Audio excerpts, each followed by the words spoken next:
வணக்கம் நண்பா. இது உங்கள் ரெஸ்லிங் ஃபேமிலி 2.0. இன்னைக்கு இந்த வீடியோல பார்க்க போறது எத பத்தி அப்புட்ன்னா, ஜான் சீனாவோட நெக்ஸ்ட் ஸ்டெப் என்ன? அதே மாரி இப்ப நம்முடைய ஜான் சீனா வந்து ஒரு மிகப்பெரிய ஒரு ஹீல் டர்ன் பண்ணிட்டாரு. இப்ப ஜான் சீனா கூட ஒரு டீமா இருக்கிறது யாரு அப்படின்னு கேட்டா, the final boss the Rock இருக்காரு. ஜான் சீனாவும், ராக்கும் ஒரு டீமா இருக்காங்க. இப்ப நம்மளுடைய கோடி ரோட்ஸுக்கு யாருமே இல்ல.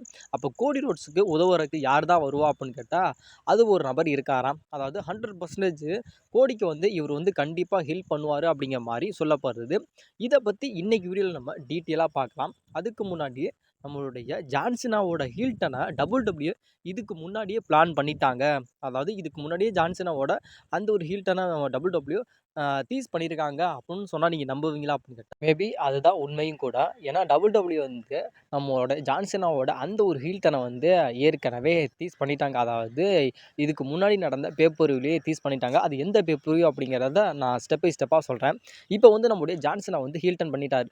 இப்போ ஃபேன்ஸ் எல்லாம் என்ன சொல்றாங்க அப்படின்னு கேட்டா, ஜான் சீனா வந்து இப்போ ஹீல் டர்ன் பண்ணியிருக்காரு. அது என்ன ஒரு பெரிய ஒரு விஷயமா? அத வந்து நீங்க ஒரு மிகப்பெரிய ஒரு எப்படி சொல்றேன்னா, ஒரு சென்சிட்டிவான ஒரு விஷயமா பேசிக்கிறீங்க. அதாவது ஜான் சீனா ஒரு ரெஸ்லர் இருக்காரு அப்படின்ட்டா, ஒரு ஹீல் டர்ன் பண்றது, ஒரு ஃபேஸ் டர்ன் பண்றது அப்படிங்கிறது ஒரு நார்மல் தானே. இத வந்து நீங்க வந்து ஒரு மிகப்பெரிய ஒரு விஷயமா பேசுறீங்களே அப்படின்னு கேட்டா, தம்பி இது வந்து ஒரு மிகப்பெரிய ஒரு விஷயமா பேசப்படுறதுக்கான காரணம் என்ன அப்படின்னு கேட்டா, WWE வந்து ஒன் ஆர் த பெஸ்ட் ஒரு பேபி ஃபேஸ் ரெஸ்லர் யாரு அப்படின்னு கேட்டா, அது முழுக்க முழுக்க உங்களோட ஜான் சீனா மட்டும் தான். அந்த ஜான் சீனாவே இப்போ வந்து ஹீல் டர்ன் பண்றது அப்படிங்கிறது யாராலுமே ஏத்துக்கப்படல அப்படிங்கிறது தான் உண்மை. அதனால தான் ஒரு மிகப்பெரிய ஒரு விஷயமா சொல்லப்படுது.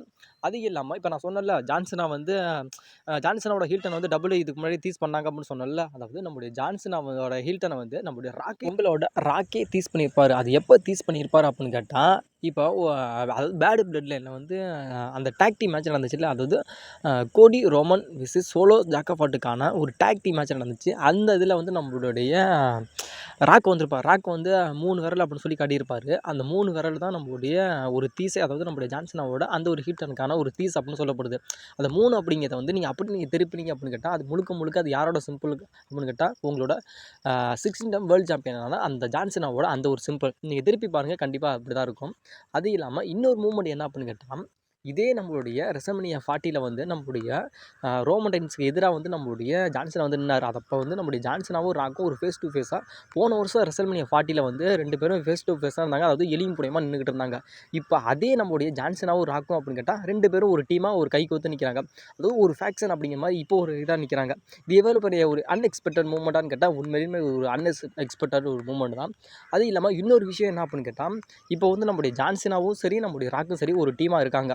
இப்போ 2 பேருமே டீமா இருக்காங்க. அதாவது நம்முடைய ஜான் சீனா வந்து 17 டைம் வேர்ல்ட் சாம்பியன் ஆகுறது அப்படிங்கிறது 100% உறுதி ஆயிருச்சு. அதனால இப்போ நம்முடைய கோடி மட்டும் தொக்கா மாட்டிக்கிட்டாரு. தூக்கி போட்டு மிதிக்கிறதுக்கு. அதாவது நம்முடைய ராக்கு மட்டுமே நம்முடைய கோடிய வந்து பெரட்டி பெரட்டி போட்டு அடிப்பாரு. இப்போ நம்முடைய ஜான் சீனாவும் வேற சேர்ந்துட்டாரு. ஒரு ஹீல் டர்ன வேற பண்ணிட்டாரு. அப்போ நம்முடைய கோடிக்கு வந்து சாவு உறுதியான்னு கேட்டா, கண்டிப்பா சாவு உறுதி தான். பாட கட்டிற வேண்டியதுதான்.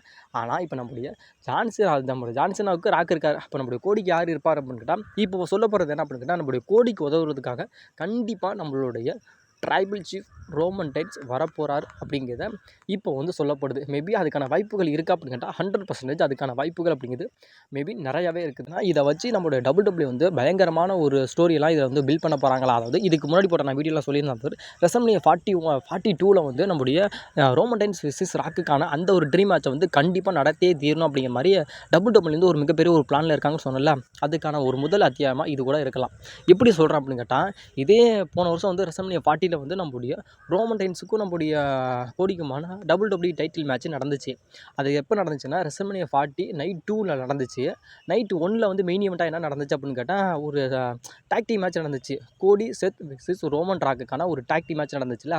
அதே சேம் டு சேம் தான் இப்போ வந்து நம்முடைய WWE வந்து ரெசல்மனியா 41ல அந்த ஒரு ஸ்டோரியை தான் இப்போ ரீக்ரியேட் பண்ண போகிறாங்களா. அதாவது இப்போ எப்படி பண்ணாங்களோ அதே மாதிரி இப்போ வந்து நம்முடைய ரோமன் ரெயின்ஸ் வந்து நம்முடைய கோடி ரோட்ஸுக்கு வந்து உதவி பண்ணுறாரு அப்படின்னு கேட்டால், அதுவும் நம்முடைய கோடியும் நம்மளுடைய ரோமன் ரெயின்ஸும் ஒரு டீமாக இருப்பாங்க. அதேமாதிரி நம்மளுடைய ஜான் சீனாவும் நம்மளுடைய ராக்கும் ஒரு டீமாக இருப்பாங்க அப்படின்னு சொல்லப்படுது. அப்படி ஒருவேளை நம்முடைய ரோமன் ரெயின்ஸ் வந்து நான் கண்டிப்பாக உனக்காக நான் ஹெல்ப் பண்ணுவேன் கோடி அப்படிங்கிற மாதிரி ஹெல்ப் பண்ணுறாரு அப்படின்னு கேட்டால், ரெசல்மனியா 41ல டே 1ல வந்து மெயின் ஈவெண்ட்டாக என்ன நடக்கும் அப்படின்னு கேட்டால், ரோமன் ரெயின்ஸ் கோடி விசஸ் ஜான் சீனா ராக்குக்கான அந்த ஒரு டாக் டீம் மேட்ச் நடக்கிறதுக்கு மேபி அதிகமான வாய்ப்புகள் இருக்குது. சரி, இப்போ நீ சொல்கிற மாதிரி அந்த டாக் டீம் மேட்ச் நடக்குது அப்படின்னா, நம்முடைய ஜே உசோ இருக்காரே, அவருக்கு மெயின் ஈவெண்ட்ஸ் தரணுமே, அவர் தரமாட்டாரான்னு கேட்டால் மேபி தர்றதுக்கான வாய்ப்புகள் இருக்குது. ஆனால் இல்லை. ஏன் அப்படின்னு கேட்டால் ஃபேன்ஸ் வந்து இப்போ ஜே உசோ வந்து அந்த ராயல் ரம்பிளை வின் பண்ணதே யாரும் ஏற்றுக்கல. இவனுக்கு போய் இப்போ மெயின் ஈவென்ட் கொடுத்தீங்க அப்படின்னு கேட்டால் காரி காரி துப்பிடுவானுங்க. அதனால மேபி இந்த டாக் டீம் மேட்ச் நடக்கிறதுக்கு முன்னாடி வந்து இந்த டைட்டில் மேட்ச் நடக்கிறதுக்கு வாய்ப்புகள் இருக்கா அப்படின்னு கேட்டால் அதிகமாக அதுதான் இருக்கும். அப்படி தான் பண்ண தான் ஃபேன்ஸ் கொஞ்சமாச்சும் சரி அப்படின்னு சொல்லுவாங்க. அப்படி நீ இந்த டாக் டீம் மேட்சே நீங்கள் விட்டுட்டு வந்து அதாவது ஜே உசோ விசஸ் குந்தருக்கான அந்த வேர்ல்டு ஹெவி சாம்பியனை வந்து ரெசல்மேனியாவோட நைட் 1 வந்து மெயின் ஈவெண்ட்டாக வச்சிங்க அப்படின்னா காரி காரி துப்பிடுவாங்க. அதனால் மேபி வைக்க மாட்டாங்க அப்படிங்கிறது என்னோட ஒரு சொந்தமான ஒரு ப்ரெடிக்ஷன் நான் சொல்கிறேன். ஏன்னா இதுக்கு முன்னாடி வந்து நம்முடைய போன வருஷம் நம்ம எடுத்துக்கிட்டோம் அப்படின்னா நம்மளுடைய செத்துலன்ஸ் வந்து அவரோட டைட்டில் வந்து ட்ரூ மேக்னெட்டை டிஃபெண்ட் பண்ணார்ல. டிஃபெண்ட் பண்ணுறப்ப எப்படி நடந்துச்சா அந்த டாக் டீம் மேட்ச்சுக்கு முன்னாடி நடந்துச்சுல்ல, அதே மாதிரி இந்த டாக் டீம் மேட்ச் இப்போ ரெசல்மேனியா 41 நம்முடைய ரோமன் கோடி விசஸ் ஜான்சனா ராக்குக்கான அந்த ஒரு டாக் டீம் மேட்ச் நடக்குதுன்னா இதுக்கு முன்னாடி கூட நம்முடைய ஜே உசோக்கும் நம்முடைய குந்தருக்குமான அந்த ஒரு வேர்ல்டு ஹெவி சாம்பியன் மேட்ச் நடக்கிறதுக்கு மேபி வாய்ப்புகள் அதிகமாகவே இருக்குது. இப்போ ரெசல்மேனியா 41 டே 2 வந்து மெயின் ஈவெண்ட்டாக என்ன நடக்கும் அப்படின்னு கேட்டால் இப்போ நான் சொன்னல அதுதான் வந்து ஜான்சனா விசஸ் கோடிக்கான அந்த அன்டிஸ்பியூட்டட் WWE சாம்பியன்ஸ் மேட்ச் நடக்கும்.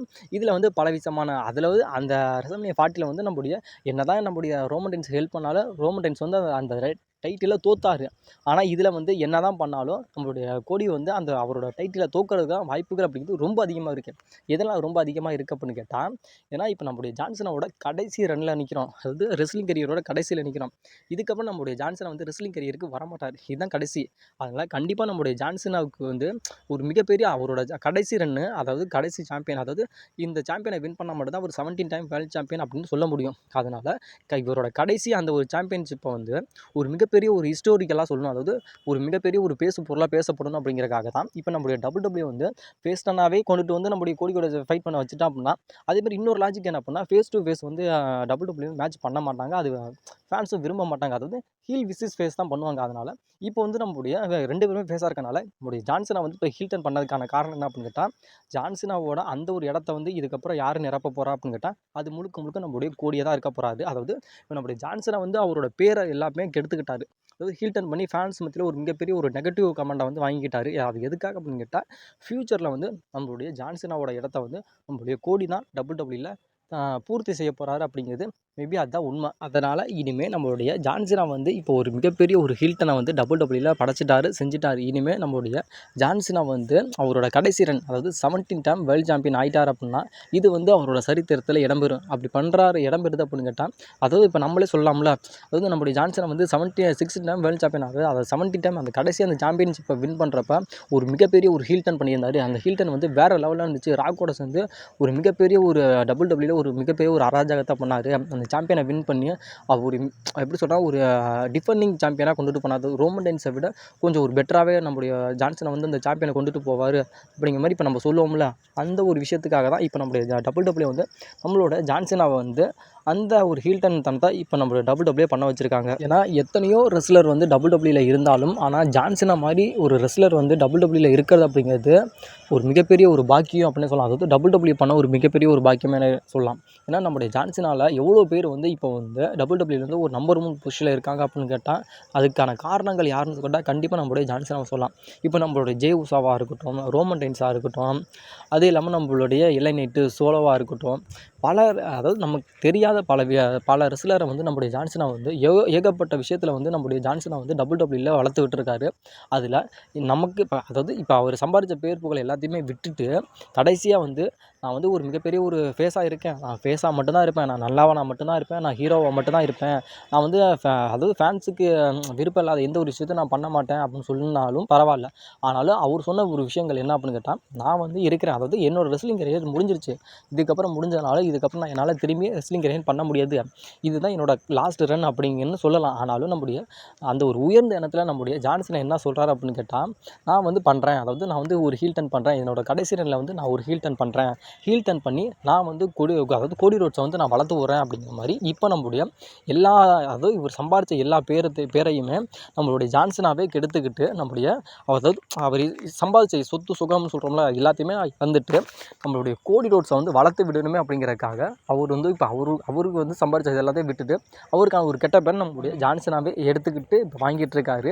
அதாவது இப்போ நம்மளுடைய ஜான்சனா வந்து ஹீல் டர்ன் பண்ணதுக்கான 2 ஒரு காரணம் என்ன அப்படின்னு கேட்டால் ஒன்று வந்து நம்ம கோடி ரோட்ஸை தான் அடுத்த ஜான்சினாவா நம்ம இனிமேல் WWE பார்க்க போகிறோம். அது இல்லாமல் ஜான்சினா வந்து அவரோட அந்த ஒரு இடத்த, அதாவது WWE ஒரு மிகப்பெரிய ஒரு ஃபேஸ் அப்படின்னு அந்த ஒரு இடத்த வச்சுருந்தார்ல, அந்த ஒரு இடத்த இதுக்கப்புறம் நம்மளுடைய ஜான்சினா வந்து கோடி ரோட்ஸ்கிட்ட கொடுக்க போகிறாரு அப்படிங்கிறது ஒன்று.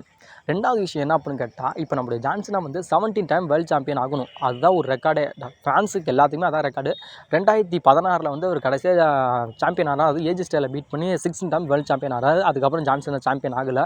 அது வந்து அந்த ஒரு 17 டைம் வேர்ல்டு சாம்பியன் அப்படிங்கிறது வந்து ஒரு மிகப்பெரிய ஒரு பேசு பொருளாக பேசப்படணும். WWE ஹிஸ்ட்ரியிலே ஒரு மிகப்பெரிய ஒரு பேசு பொருளாக பேசப்படணும் அப்படிங்கிறதுக்காக இப்போ அந்த ஒரு ஹில்டனை பண்ணி அந்த ஒரு மூவ்மெண்ட்டை கிரியேட் பண்ணணும். அவர் கடைசியாக சாம்பியனாக வரப்போ ஒரு மிகப்பெரிய ஒரு விஷயத்தை நம்மளுடைய ஜான்சினா பண்ணார் அப்படிங்கிறது பேசப்படணும் அப்படிங்கிறதுக்காக, இந்த 2 ஒரு ரீசனுக்காக தான் இப்போ நம்மளுடைய WWE வந்து நம்முடைய ராக்கை வந்து, அது ராக்கு கூட வந்து நம்முடைய ஜான்சினாவை டீம் அப் பண்ணி நம்முடைய ஒரு மிகப்பெரிய ஒரு ஹில்டனை வந்து இப்போ நம்முடைய ஜான்சினாவை பண்ண வச்சுருக்காங்க அப்படின்னு மேபி சொல்லப்படுது. ஏன்னா இந்த ஒரு ஸ்டோரி வந்து நம்முடைய ஜான்சினாவை வந்து ஹில்டன் பண்ணணும் அப்படிங்கிறத வந்து WWE வந்து பேட் பிளட்டுக்கு முன்னாடியே வந்து நம்மளுடைய WWE வந்து புக் பண்ணிட்டாங்க. அதாவது நம்மளுடைய ட்ரிபிள் ஹெச் வந்து புக் பண்ணிட்டாராம். அதாவது இந்த எலிமினேஷன் சேம்பரில் தான் நம்முடைய ஜான்சினா வந்து ஒரு மிகப்பெரிய ஒரு ஹில்டனை பண்ண வைக்கணும் அப்படிங்கிற மாதிரி இதுக்கு முன்னாடியே நம்மளுடைய ட்ரிபிள் ஹெச் வந்து அவரோட ஸ்கிரிப்டில் எழுதிட்டாரு அப்படிங்கிற மாதிரி சொல்லப்படுது. இப்போ நம்மளுடைய கோடி ரோட்ஸுக்கு வந்து ரோமன் ரெயின்ஸ் வந்து உதவுவார் அப்படின்னு சொல்லப்படுது. மேபி அது நடக்குமான்னு கேட்டால் நடக்கிறதுக்கு வாய்ப்புகள் அதிகமாக இருக்குது. அப்படி ஒரு வேளை நம்மளுடைய ரோமன் ரெயின்ஸ் வந்து நம்மளுடைய கோடி ரோட்ஸுக்கு உதவுறாரு அப்படின்னு கேட்டால், ரெசல்மேனியா 41 நைட்டு 1 மெயின் ஈவெண்ட்டாக வந்து Roman Reigns Cody Rhodes versus Rock ஜான்சினாக்கான ஒரு டாக் டீம் மேட்ச் நடந்தால் எப்படி இருக்கும் அப்படிங்கிற உங்களோட கருத்தை மறக்காமல் சொல்லுங்கள். நான் இது இல்லாமல் இன்னொரு விஷயத்தை நான் உங்களுக்கு தேரியை க்ளீன் பண்ணிடுறேன். அதாவது இப்போ வந்து நம்முடைய ரோமன் ரெயின்ஸ் வந்து பங்குக்கான அந்த ஒரு ஸ்டோரியில் போகிறாரு. அந்த ஒரு ஸ்டோரியில் ஆட் ஆக மாட்டாரான்னு கேட்டால், அது ஆட் ஆகிறதுக்கு கொஞ்சம் டிலே ஆகுது. அதாவது இப்போ வந்து நம்முடைய அந்த ஒரு அட்டாக் பண்ணால நம்முடைய சித்தரன்ஸ் வந்து திரும்பி நம்முடைய பங்கை வந்து அட்டாக் பண்ணி இன்ஜுரி, அதாவது அவரோட எலிமினேஷன் சேம்பர்லேருந்து எலிமினேட் வராமல் பண்ணியிருப்பார். அந்த நேரத்தில் வந்து நம்முடைய ரோமன் ரெயின்ஸ் கூட அந்த இடத்துக்கு வந்திருக்கலாம். மேபி அவர் வராமல் இருக்கனால அந்த ஒரு ஸ்டோரியில் வந்து நம்மளுடைய செத்து பங்கு ரோமன், இந்த ஒரு ஸ்டோரியில் வந்து நம்முடைய ரோமன் ரெயின்ஸ் ஆட் ஆக மாட்டார் அப்படிங்கிற மாதிரி நினைக்கிறேன். அப்படி ஒரு வேளை நம்முடைய செத்ரோன்ஸு, ரோமன் ரெயின்ஸு, பங்கு இவங்க 3 பேருமே அந்த ஒரு ஸ்டோரியில் ஆட் ஆகலை அப்படின்னு கேட்டால், நம்முடைய ரோமன் ரெயின்ஸை தனியாக வெட்டி எடுத்துகிட்டு நம்முடைய செத்ரோன்ஸுக்கும் நம்முடைய பங்குக்குமான அந்த ஒரு ஸ்டோரியை மட்டும்தான் பில்டப் பண்ணி ரெசல்மேனியா 41 வைப்பாங்கன்னு நினைக்கிறேன். அப்படி வச்சுட்டாங்க அப்படின்னு கேட்டால், நம்முடைய கோடி ரோட்ஸுக்கு ஒரு பக்கபலமாக யார் இருப்பா அப்படின்னு கேட்டால், நம்முடைய ட்ரைபிள் சீஃப் ரோமன் ரெயின்ஸ் இருக்கிறதுக்கு வாய்ப்புகள் நிறைய. இந்த வீடியோ பிடிச்சிருந்துச்சுன்னா வீடியோக்கு லைக் பண்ணிட்டு நம்ம சேனலை மறக்காமல் சப்ஸ்கிரைபர் பண்ணுங்கள் நண்பா. ஏன்னா நம்ம சேனலுக்கான வாட்ஸ்அப் குரூப் இருக்குது. அதோட லிங்க்கை வந்து நான் கீழே டிஸ்கிரிப்ஷனில் தரேன். அந்த குரூப்பை நீங்கள் ஜாயின் பண்ணிக்கிட்டிங்கன்னா யூஸ்ஃபுல்லான ரெஸ்லிங் கண்டென்ட் பற்றி நம்ம அதிகமாக பேசலாம்.